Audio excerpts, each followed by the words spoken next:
because itholakala khona la wasuba naye empilweni yakhe. No ophupho lakhe namhlanje lifezekile laqala la before lingafezeka lapha ngaphandle. So you are the asset enza ukuthi ube nazo zonke lezi zinto, and also uyona leyo asset enza ukuthi zibe khona zingekho. So okushiyela ukuthi azikho then akakwazi ukuthi uyi-asset engakanani njengendoda. Akakwazi. Lento yenzeka ngisho kuma families la khona uphelelwa khona yiyo yonke into, nothando lwabo liyaphela, necare yabo iyaphela, nenhlonipho yabo iyaphela, nokukwazi kuyaphela, nokuba nendaba nawe kuyaphela. Uyabona ukuthi this was just all fake. I was getting all of this respect and what because I have something.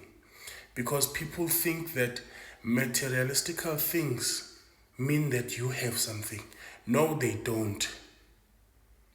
As long as you are alive, usaphila, unakho konke ngoba konke kuza ngokuba khona kwakho. Therefore, nguwe oqala before ezinye izinto zifika. So, whoever leaves you because you no longer have materialistical things that were not there, ngathini uzalwe kuqala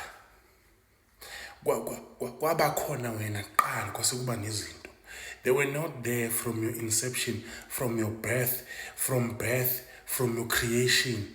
Zazingekho lezi zinto. Umuntu ongakwazi ukuhlukanisa iqanda nenkukhu akuyeke mfowethu, akuyeke. Umuntu ongakwazi ukuhlukanisa ukuthi ubani umkhulu phakathi kweqanda nenkukhu, mfowethu, leave that person go. They deserve to go. They deserve to leave you because they don't know a human being and the power that comes with being a human being. Everything you see today was not there. A human being came and things started to be there. They don't know the power that comes with you ukuba umuntu kwakho. Kuneyibusiso eziza noma sekunzima sekusuke konke ngoba umuntu ongakwazi ukubaluleka komuntu uyomshiya umuntu ngoba akazi ukuthi umuntu yini, wazi ukuthi izinto eziza nomuntu yize zenza umuntu. Uyohamba kushiye ngoba eyislima engahlakaniphile ongakuhloniphi ngabe ifamily